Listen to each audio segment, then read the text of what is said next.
Para sa next topic natin for surveying, discuss natin yung residual. So, residual, yung difference dun sa measured value or sa nakuha natin sa pagsusukat. Tsaka yung most probable value, yun na-compute natin last time. Denoted siya as V, no? So, V is equal to X minus X bar. Which yung X, yun yung measured value or yung observation, yung sinukat. Then yung X bar, yun yung sa most probable value. Next naman, yung probable error. So, probable error, quantity which when added to and subtracted from the most probable value defines a range within which there is a 50% chance that the true value of the measured quantity lies inside or outside the limits thus set. Ito naman yung makikita natin yung plus minus. For example, yung sukat mo 100 meters plus minus 0.3 meters. So, marami tayong computation para dito sa probable errors. So, dahil nga probable, may chance na ganito yung value natin. Naglalay siya dun sa limits. 50% chance pwedeng sa upper or sa lower limit. So, meron tayong mga ganito na errors. Yung E50, E90, tsaka E95. Kapag nag-take kayo ng probability, mas maintindihan natin to, no? Makuha natin ng area to dun sa normal distribution curve. Dahil yan, di ba, dun sa theory of probability, yung chances na ganito yung value. So, yung E50, 0.6745 sigma. Hindi yung sigma. Square root ng summation ng square ng residuals over n minus 1. Yung square ng residuals, hindi yun naman compute kasi alam na natin kung ano yung value ng residuals. At yung n, yun yung number of observation. Ay nga pala, no? Yung 90% error, 95% error naman. Ibig sabihin, 90% chance na dun maglalay sa limits. Na 95% chance na dun maglalay yung value ng true value ng observation. Yeah. Sample problem, suppose that the line has been observed 10 times using the same equipment and procedures. The results are shown in column 1 in the following table. It is assumed that no mistakes exist and that the observations have already been corrected for all systematic errors. Compute the most probable value for the line length, standard deviation, the errors having 50%, 90%, and 95% probability. So, yung sigma, pwedeng tawagin natin yung standard deviation niya. Standard deviation. Yung kukumpitin natin dito. Tsaka yung E50, E90, tsaka E95. So, ito yung problem natin. So, nagsukat daw. Tapos, meron tayong measurement. Ginamitan same techniques. Walang mistakes. Systematic error. Okay na, correct na. So, naka-table na rin. Kinumpute na rin yung residuals at saka yung square ng residuals.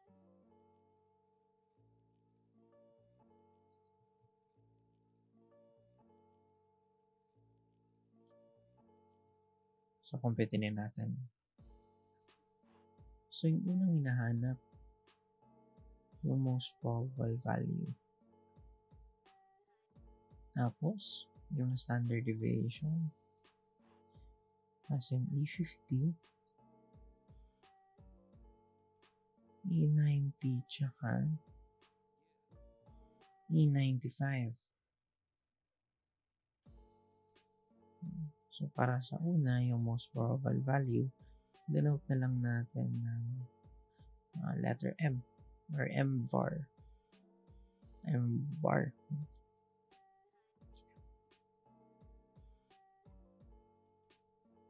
So, na-discuss natin last time na yun yung average kapag meron tayong multiple observations. Average o summation ng individual measurement over total number of measurement or observation. At yung summation ng measurement equals 5384.50 and the number of measurements ay 10. Therefore, yung most probable value equals 538.45 meters. Kaya nakuha itong mga residuals. So, ang sabi, di ba? Yung residual equals measured quantity. Ito. Minus yung mean ng observation. Ito. Or most probable value. So, yun yung 538.57 minus 538.45. Kaya may 0.12. And then, tinable lang.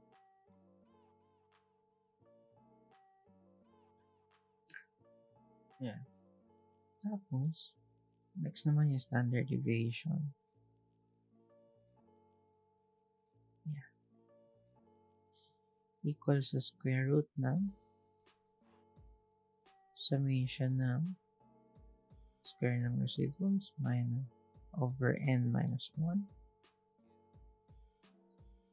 Residuals, pwedeng sabihin natin na yun yung okay, next, standard deviation sa summation ng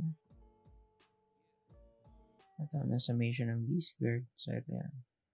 Yung square ng residuals. So, 0.0554. And then yung n, yung parang ng 10.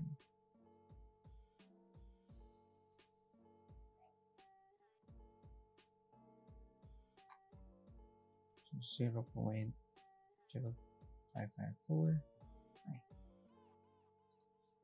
Square root 0.0554 over 10 minus 1. Start lang natin ito.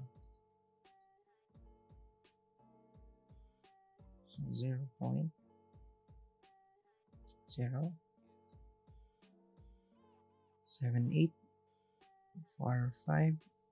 or ang sabi natin dun sa significant figures natin. Summation observations, positive, negative, 0.08 meters. Positive or plus minus 0.08 meters. Ganun din to. At para naman dun sa E50, E90, E95. Yung E50, yun yung probable error. So, 50% at a time. Ito naman, yung standard deviation natin na 0.08. Ibig sabihin, 68% at the time. Plus minus 0.08. Makukuha nating value nasa limit. So, kung yung ating most probable value is 538.45 o pag meron tayong plus or minus 0.08, pwedeng yung value natin naglalay dun sa 538.53 hanggang 538.37 na 68% at a time or almost 7 out of 10. So, check natin dito. Meron kang 37, 39, 39. So, 3, 4, 5, 6, 7, 7 out of 10 or 68% at the time. Andito maglalay sa plus or minus dun sa standard deviation natin. Check naman natin dun sa probable error na E50, 0.6745 and sigma.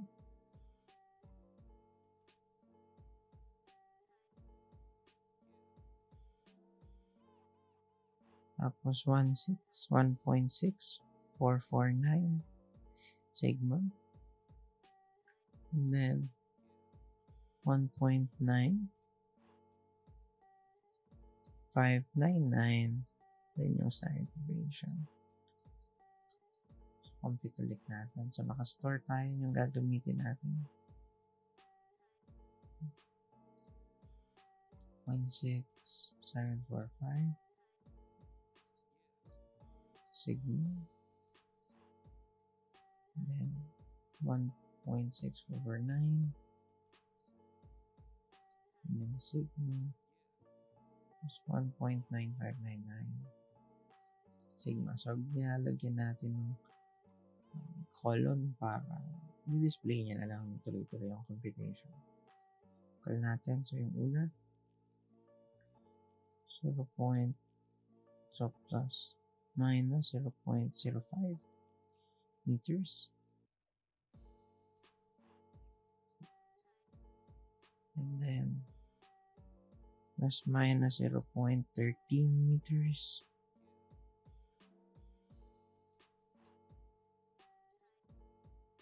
Ay, wala ko lang sigma to. So, 1.9599. Ito. 0.15. So, plus or minus 0.15 meters.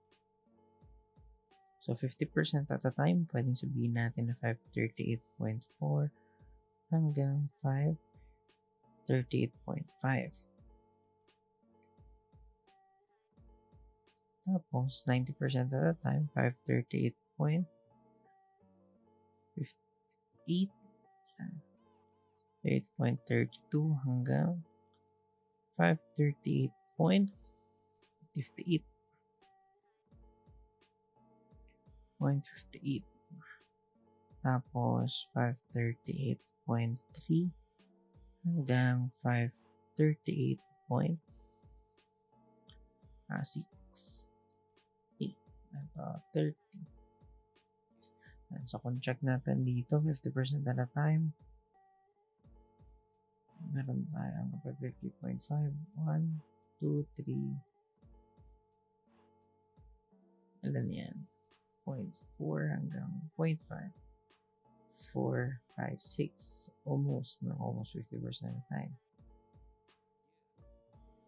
And the 90% of the time, 38.32 hanggang 58. 2, 3, 4, 5, 6, 7, 8. Lahat na, no? Sila naglay doon.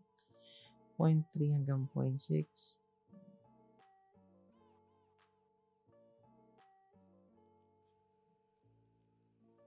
So, doon maglalay yung values.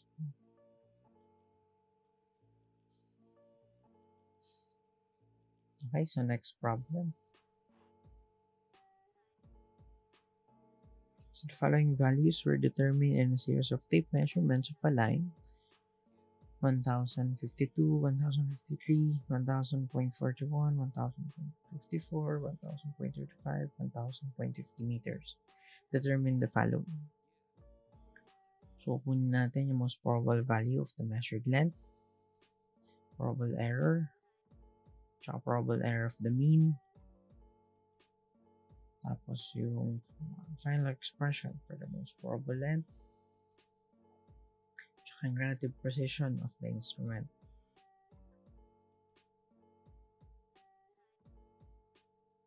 So, ito yung relative precision. So, mga didiscuss na rin natin dito.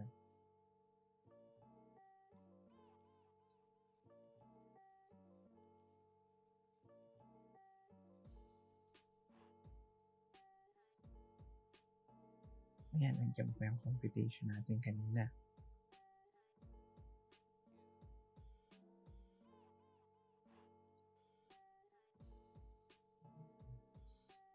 So, kunin lang natin muna sa una yung most probable value or yung mean observation.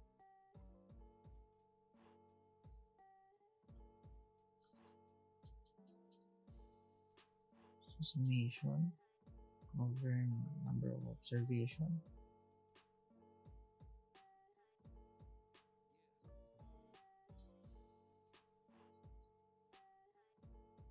1000.52 plus 1000.43 plus 1000.41 plus 1000.54 plus 1000.35 plus 1000.50. Store natin ito. Plus 8 to 6,002.75.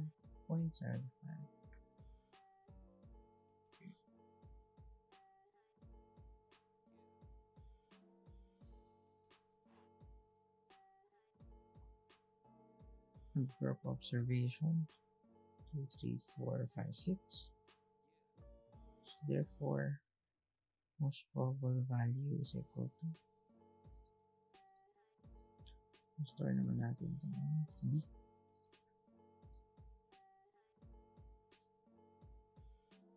1,000.46. So okay na. Most probable value of the measured length. Next naman, yung probable error. So yung probable error, yun yung E50. So equals sa 0.6745 then sigma.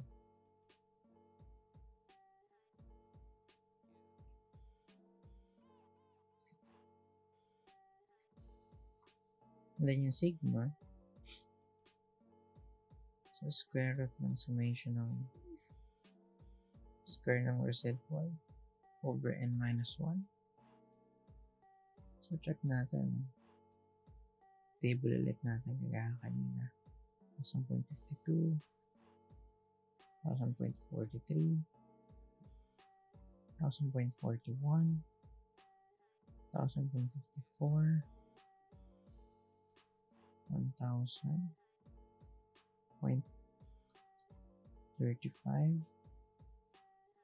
1,000.50. So yung observation natin, then residual na and then yung square ng residuals. So 1,000.52 minus so plus 0.06 minus 0.03 minus 0.05 plus 0.08 minus 0.11 plus 0.04. So pag sinamation, dapat natin to equal to 0. So 6, 8, 14, 18. So meron tayong 0.01.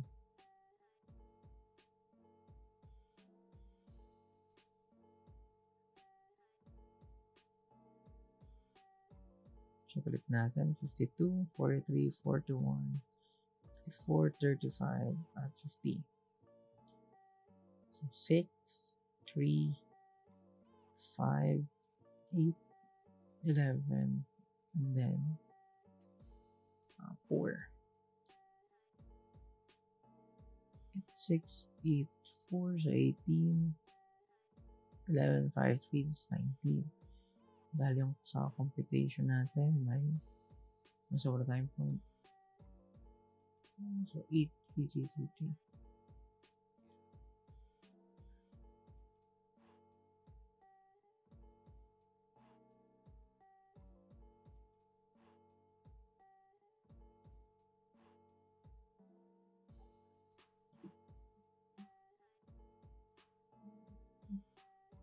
So 42. So check natin ulit. 41, 54, 35, at 50.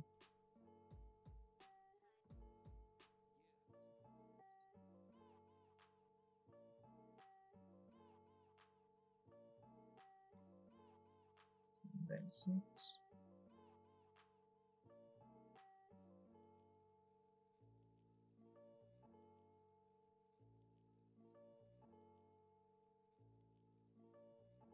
Okay, so next, yung square ng residuals. Square lang natin to. So, 0.0036,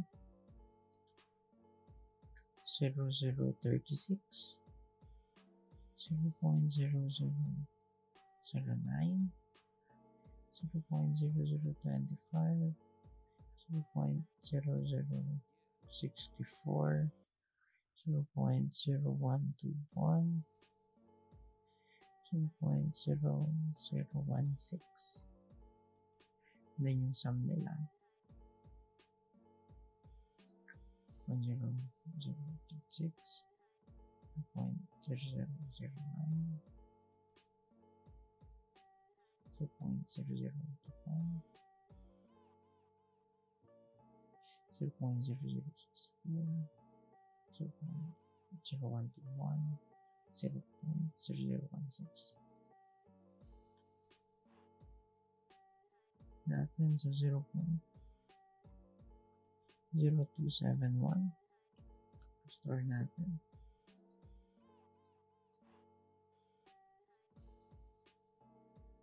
So, check ulit natin. Check.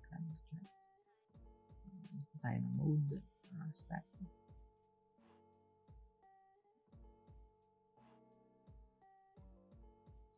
Yeah. Ito yung 0.06. Kahit negative, positive. Pero di naman kasi negative natin ito. Si square ng 0.03. Negative 0.05. 0.08. Negative 0.11.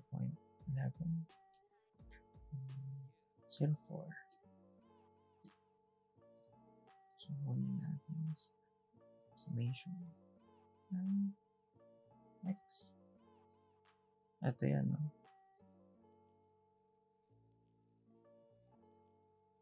And then summation naman na expert. So, yan. So, ito. So, store na lang din sa D. Check natin. Balik tayo sa yan. So, C minus D. So, 0. Gatap sila. So, yung C, yun pa rin. So, kunin na natin. Standard deviation. So, square root na. C over number of observation. So, 6. Minus 1. Maling count natin. Check natin yung values. 0.07.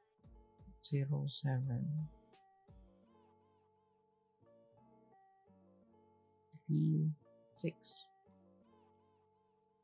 Positive, negative, plus, minus, or 0.07 meters. So, plus, minus 0.07 meters. Improbable error of the mean na di-discuss natin sa dulang part 5.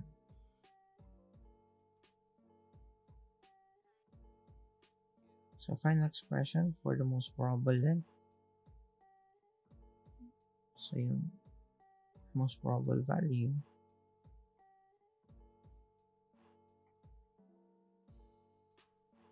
plus minus 0.07 meters. Yung relative precision of the instrument, so pwedeng isolve na natin. So, sabi doon, yun yung error over most probable value ng measurement. Then sabihin natin na yun yung over 1,000. 46.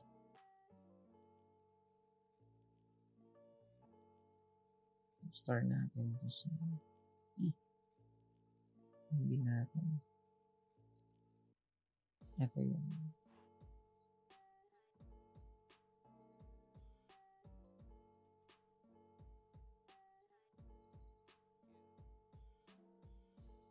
Or pwedeng gamitin natin to. Ang sabi din nga pala sa relative precision of instrument, ginagawa nating unity or 1 yung numerator. Sabihin, meron kang 1 error per measured length.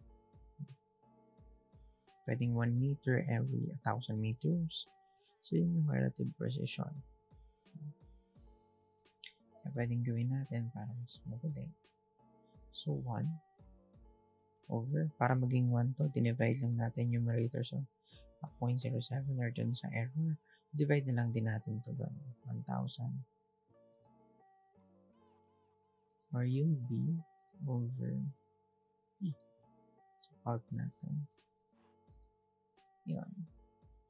Ibig sabihin, 1 over 13,589. Yun yung relative precision of the instrument.